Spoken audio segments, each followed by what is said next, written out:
Alors sur ficheauto.fr, il y a un excellent comparatif entre le rendement de l'hydrogène et des batteries lithium. Donc j'ai toujours qui me disent dans les commentaires, ah oui, l'hydrogène c'est l'avenir, l'électrique c'est de la merde. Alors voyons s'ils ont raison avec cet article, ma foi, quelle est la différence de rendement entre une voiture électrique à batterie au lithium et une auto électrique employant la pile à combustible qui utilise de l'hydrogène. Pour le savoir, nous allons comparer une voiture à hydrogène à une voiture à batterie au lithium. Les deux technologies démarrant par une énergie électrique émise par une centrale électrique, nous allons donc partir d'un postulat que nous avons à dépenser 100 kWh. J'ai donc 100 kWh qu'on me donne, et avec lesquels je dois faire fonctionner une voiture à hydrogène et accumulateur au lithium. Bon, ça commence plutôt bien, ok. Nous avons donc ici 100 kWh au départ de ma centrale, pétrole, charbon, barrage éolien, etc. Je perds 10% d'énergie sur le réseau, sachant que techniquement seulement 8% est lié à la perte technique, longueur des câbles, effet joule et transformateurs qui consomment. Le reste étant lié à des fraudes ou soucis techniques sur le réseau. À des fraudes, ok, d'accord.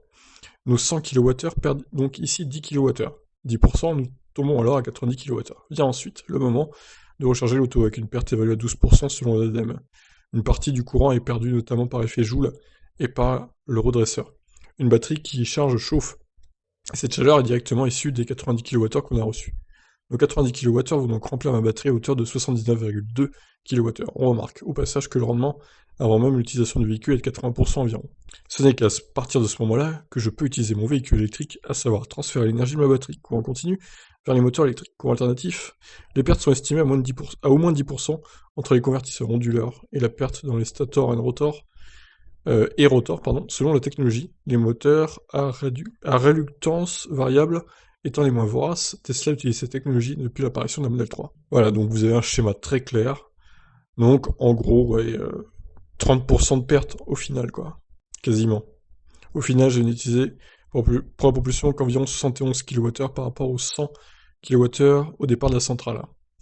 Le rendement est donc sur la chaîne de 71%, soit en gros de 65 à 75% selon tous les paramètres et variables qui peuvent légèrement fluctuer dans la réalité. Ah oui, c'est pas une science exacte non plus. L'hydrogène induit forcément un circuit plus long et contraignant que le tout électrique. On commence donc par nos 100 kWh en sortie de centrale. Il faut donc aller jusqu'à la raffinerie qui produit de l'hydrogène, avec donc une perte de 10%, sauf si la production est au même endroit.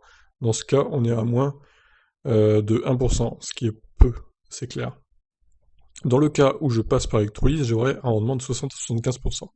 Prenons alors 67% pour se situer entre les deux. L'ADEME choisit plutôt 60%. Mes 90 kWh électriques vont devenir alors 60,3 kWh sous forme d'hydrogène gazeux. Il me faut alors 10 litres d'eau pour 1 kg d'hydrogène.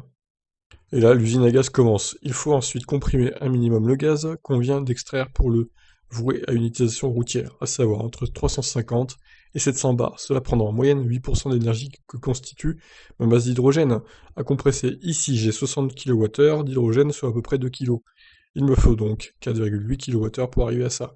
J'ai donc maintenant 55,5 kWh. En réalité, j'ai toujours mes 60,3 kWh en hydrogène de base que j'ai seulement comprimé, mais je retire ici l'énergie qui a été nécessaire à sa compression pour étudier le rendement sur l'ensemble de la chaîne. Je les retranche donc à mes 100 kWh de départ, qui doivent me servir à tout le processus. J'en arrive donc à faire le plein de la voiture à pile à combustible, à savoir y incorporer 55,5% de mon énergie de départ avant même de faire rouler l'auto. En fonctionnement, le moteur électrique utilisant la pile à combustible à hydrogène a un rendement très moyen de 48% environ. C'est à peine mieux que le moteur diesel. Sur mes 55,5 kWh, je vais donc utiliser seulement 26,6 kWh en destination des moteurs. Oh là, c'est nul. À cela s'ajoute une perte supplémentaire liée à la batterie tampon entre pile à combustible et moteur, à l'onduleur, et le moteur lui-même au niveau des rotors stator, et fait jouer entre autres environ 10%. Il me reste alors 24 kWh pour la propulsion pure. Il y a 75% de perte. C'est nul. Oh là là, comment vous pouvez dire après que l'hydrogène c'est l'avenir, quoi. Oh les mecs, sérieux. J'espère qu'après ça vous changerez d'avis quand même.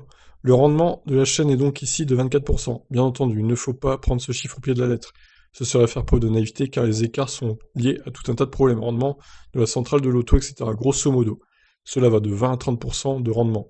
Et les 30% sont évoqués pour les méthodes les plus modernes et optimales. Ouais, donc voilà. L'électrique, la batterie c'est 70%, là c'est 30%. C'est 2,5 fois moins, quoi, quand même. Alors, cette manière de faire rend moins pur l'hydrogène produit, mais cela ne gêne pas l'utilisation pour l'automobile. Donc c'est l'hydrogène issu du vapeur formage. Donc ça sert avant tout pour les laboratoires et rares autres domaines nécessitant un hydrogène purifié au maximum. Un peu comme l'eau déminéralisée, on utilise ici en majorité du méthane qui réagit à la présence de vapeur d'eau chauffée, donc on sera plutôt à 75% de rendement, ce qui est aussi atteignable par électrolyse au passage. C'est donc assez similaire, même si son utilisation, bien plus massive, est liée à des coûts bien plus modestes. Le rendement seul ne suffit pas à choisir une technologie. Alors il y a la chimie et la physique, c'est la même chose en réalité, permettant de jouer avec la matière de 1000 manières différentes. On peut par exemple obtenir de l'hydrogène à partir du charbon, de la biomasse par exemple. Le bilan, s'il est aisé de constater que l'hydrogène est dépassé en termes de rendement, il ne faut pas omettre certains détails. La réalité étant plus vaste et subtile, ces résultats ne tiennent pas compte de paramètres fondamentaux qui embrassent encore plus largement les chaînes de fonctionnement de ces deux technologies. On se limite à l'énergie qui va de la centrale nucléaire électrique jusqu'à mes roues qui tournent. On ne tient pas compte des autres énergies et polluants rejetés pour la fabrication des batteries. Ces combustibles sont très polluantes. Le recyclage, durée de vie du matériel, les circuits d'approvisionnement, etc. À retrouver dans l'article qui traite de la viabilité de l'hydrogène. Ok, bon bah c'était plutôt clair hein, cet article avec des schémas très bien expliqués pour le coup. Donc clairement, l'hydrogène là on peut pas dire que c'est très efficient, c'est même une catastrophe niveau efficience, et en plus c'est hors de prix. Donc franchement, il a rien pour lui l'hydrogène en 2021 en tout cas. Alors peut-être que ceux qui regarderont cette vidéo en 2030 se diront mais il raconte n'importe quoi, l'hydrogène c'est maintenant la réalité, la référence pour les voitures. Peut-être, hein, mais bon, en 2021 c'était pas le cas en tout cas. Il va falloir faire d'énormes progrès sur l'efficience pour améliorer tout ça. Je vois même pas comment c'est possible d'atteindre l'efficience des batteries en fait, ça va être compliqué. Hein. Bon ben voilà, ma foi, dites-moi si ça vous a plu cet article, et qu'en pensez-vous donc de l'hydrogène et des voitures électriques à batterie. Allez, je vous laisse donc réagir dans les commentaires comme d'habitude. Ciao ciao.